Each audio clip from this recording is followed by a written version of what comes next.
Raha ny zava-miseho eny amin'ny manoloana ny lampantanana Analakely kosa dia tsy ny tanora ihany no mahazo tombony ao anatin'ilay hetsika lehibe salon de l'entrepreneuriat sy ny emploi zany no tanterahana eny amin'ny ivitoerana io amin'izao fotoana izao. Ny tazana mari-pitangorona dia ny trano hoe fanangonana ireny antota taratasy fitediavana asa ireny. Andao arahantsika ty sarity. Ny toy androany tetsy amin'ny tokotany malalaky ny lampantanana ny hetsika salon de l'entrepreneuriat et de l'emploi. Maro ireo olona tonga nanontrona izany androany.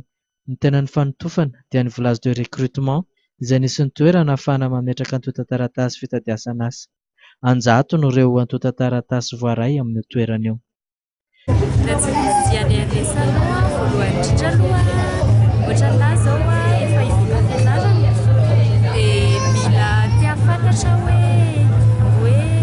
Domaine efa nianarako fantatry hoe zao ny domaine efa nianarako fa le ampiarana an'izy ao tontolon'le asa mihitsiny.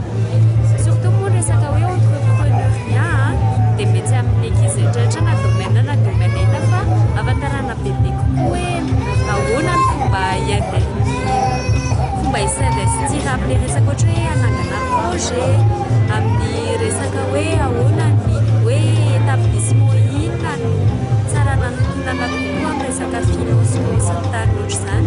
Dia eto izao moa misy ny village recrutement eto dia misy ny poste izay adéquat amin'ilay domaine d'étude natao dia izay ny antony nametrahako CV izany hoe ny zavatra rehetrarehetra izany dia tena hoe intéressant daholo ny resaka recrutement, resaka conseil, ny resaka momba ny asa rehetrarehetra izany dia izay no taninana koitsika satria efa raha hoe surtout ankizy hoe efa manamarana fianarana asa dia efa tokony hoe mila fantatra ny orientation amin'ny resaka asa.